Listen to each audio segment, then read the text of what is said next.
The world #2 delivered her verdict on the subject after reaching the quarter-finals of the Miami Open. Petra Kvitova, photo by Kayo, copyright at Sport Vision. Two-time Grand Slam champion Petra Kvitova believes the use of on-court coaching on the WTA Tour isn't helping top players during matches. The rule, which allows coaches to talk with players between games during matches, has been allowed on the Women's Tour since 2009. It was introduced in a bid to make matches more engaging for viewers. However, on-court coaching is currently prohibited in both Grand Slams and on the ATP Tour. I think for some players it's very helpful. Sometimes, for me, sometimes I use it, sometimes not. It depends on my mood and my thoughts, Kvitova said following her fourth-round win at the Miami Open. These are the days where we do have it in the WTA but not in the Grand Slams. That's probably the biggest difference that we have. Despite acknowledging its benefits, the Czech is more skeptical about how much of an impact it has on the best players in the world, arguing that at that level, players already know what to do during matches. I don't think it's helping the top players, she said. I think top players are there because they kind of know what to do if anything is happening, but of course there is, like, a time when it's helping, too. When questioned if on-court coaching has helped her turn matches around, Kvitova admitted that, sometimes, it has. However, she went on to say that she believes it isn't a big deal. In recent months there has been a debate over whether on-court coaching should be extended to Grand Slam tournaments. Patrick Mouratoglou, who is the mentor of Serena Williams, is a vocal supporter. Last year the Frenchman said in a statement that it would improve tennis, arguing that the sport would appeal to a wider and younger audience. It is time tennis leaders amend the status of coaching, Mouratoglou wrote. If we don't get people involved, then tennis is only ever going to be followed by pure tennis lovers. We need to show the viewers the personalities of the people they are watching. Former U.S. Open champion Sloane Stephens is another supporter, pointing out that coaching from the stands occurs during matches, a practice that is technically illegal during major tournaments and on the men's tour. Stephens lost in the third round of the Miami Open earlier this week. I think that a lot of coaching does happen from the stands, anyway, Stephens told reporters during the 2018 WTA Finals. Whether it's right, wrong, whatever, I think that coaching is a big part of tennis, and you're out there alone.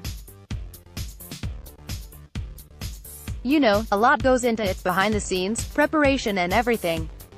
So yeah, I think that I can't say definitely there should be or should not be, but I think there needs to be a little bit of a change to the rule, definitely. At present, no Grand Slam tournament is yet to indicate that they will change their policy regarding coaching in the near future. Another tournament, another on-court controversy involving the former top 20 player. Nick Kyrgios, photo by Kayo, copyright at Sport Vision. Australia's Nick Kyrgios is in line for another hefty fine after blasting the umpire following his doubles match with partner Taylor Fritz. Kyrgios, who is no stranger to either controversy or fines, completely lost his cool after being edged out of the doubles, losing 6-7, 4, 7-6, 3, 8-10, to Guido Pella and João Sousa.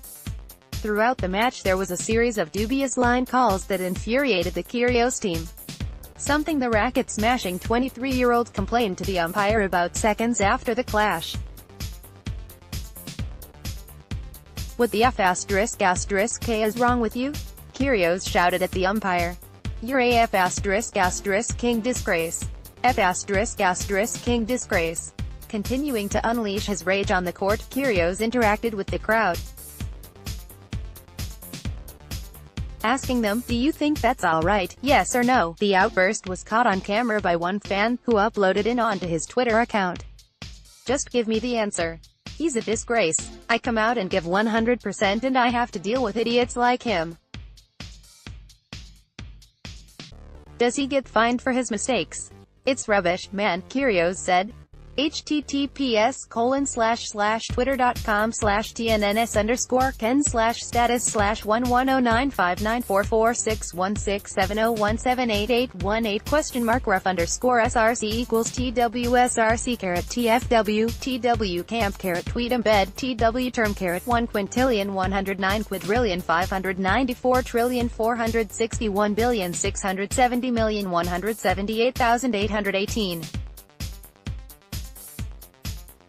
He previously served a brief ban from the sport in 2016 for unsportsmanlike conduct during the Shanghai Masters. Meanwhile, last June he was fined more than $17,000 for making a lewd gesture during the Fever Tree Championships in London. The controversy is a stark contrast to Kyrgios's opening match in the singles. Taking on Alexander Bublik, he prevailed 7-5, 6-3, with the help of a fairly disciplined and mature performance. He is already a two-time semi-finalist in Miami and has won more matches, 11, at the tournament than any other Masters 1000 event. "I know he's a player who tries to keep things on his own terms, kind of reminds me of me a little bit," he said of Bublik. "Just needs to play those bigger points with a little more discipline. Strange me saying that. I thought he was going to put me on a couple of highlight reels. I knew he was trying to at some stage. I knew I had to be the disciplined one of the two today." Kyrgios will return to the Miami courts on Sunday when he plays Dusan Lajovic in the third round. It was a very frosty ending to the match between the two at the Hard Rock Stadium. Angelique Kerber, photo by Chrysaline Cayo, copyright at Sportvision. Angelique Kerber's run at the 2019 Miami Open won't be remembered so much for tennis but for the words she said following her final match. The two-time Grand Slam champion bowed out 6-4, 4-6, 6-1, in the third round on Saturday night to Bianca Andreescu. Suffering her second loss to the Canadian in as many weeks following their clash in the final at Indian Wells. During what was a tense encounter between those two, the match was overshadowed by a frosty handshake at the end, during which Kerber called the 18-year-old the biggest drama queen ever. At Andreescu_ continues her brilliant run at the Miami Open. Downs Kerber, 6-4, 4-6, 6-1 to move into the fourth round. pic.twitter.com/smoothie5a WTA at WTA, March 24, 2019. Questioned about the comment afterwards, world number 24 Andreescu said she didn't hear what was said at the time. She is now on a 10-match winning streak as undefeated against top 10 opposition this year. Andreescu ended 2018 ranked 178th in the world. She said something, but I'm not sure what. New York Times journalist Ben Rothenberg quoted her as saying, "I just didn't say anything, whatever, I'm not trying to focus on that. I'll just let my tennis talk." It is unclear as to what lead up to the jibe from Kerber. During their match in Indian Wells, Andreescu requested a medical timeout during the deciding set, something that might have been interpreted as a tactical timeout. However, the teenager did have a couple minor injury issues coming into that match. Nevertheless, Kerber praised her afterwards. "She played good, especially in the third set. When she had the chances, she just goes for it. Yeah, she put the balls in the court.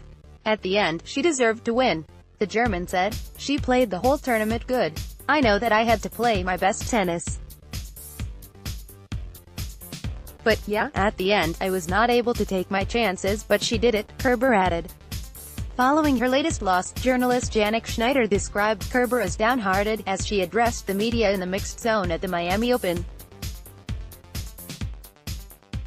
revealing that the 31-year-old currently has some sort of thigh issue, but it is unclear how severe it is. Could Kerber's words be out of frustration and nothing other than that? Do not want to defend. But for another perspective, she said she felt something in her thigh again. She does not know what it is. Was very downhearted in the mixed zone emo. The former world number 3 has made a winning start to his last ever appearance at the Masters 1000 event. David Ferrer pictured at the 2018 Miami Open, photo by Chrysaline Cayo, copyright at Sport Vision. Whilst the end of his career is in sight, David Ferrer has illustrated that he still has the ability to compete at the top level of the sport. The 36-year-old, who will officially retire in May, dropped just 5 games during his 6-3, 6-2 win over Sam Querrey in the first round of the Miami Masters, winning 81% of his first service points and dropping serve only once throughout the encounter. Ferrer was also able to capitalize on a mixed display from Querrey, who produced a costly 34 unforced errors, more than 3 times his tally of 10. I enjoyed it a lot. It's Miami. A lot of people have supported me all these years. For me, it's a great experience to play in this new stadium, Ferrer told Tennis TV. I'm really happy because I played really good. I am doing my goal, and my goal is to be competitive. The Spaniard is making his 17th consecutive appearance in Miami this year. Since making his debut back in 2003, Ferrer has won 33 out of 49 matches played at the event. In 2013 he reached the final before being denied the title by Andy Murray. He has also reached the quarterfinals or better on 5 other occasions. Ferrer's next opponent comes in the shape of Alexander Zverev,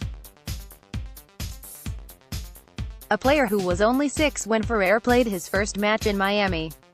Their head-to-head is in favor of the German, who leads 4-2 and has won their 4 most recent meetings on the tour.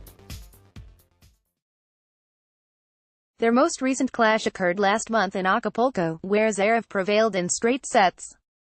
It's going to be tough, the last few times I've lost against him, Ferrer admits. I know he's an incredible player, he's number 3 in the world. So I will have to play really good to beat him. I will try my best and enjoy every point that I play. Currently ranked 155th in the world, Ferrer is set to play his final competitive match at the Madrid Open. He is one of only 4 active players on the tour to achieve 700 or more wins. During his career, Ferrer has won 27 ATP titles and finished 7 seasons in the world's top 10.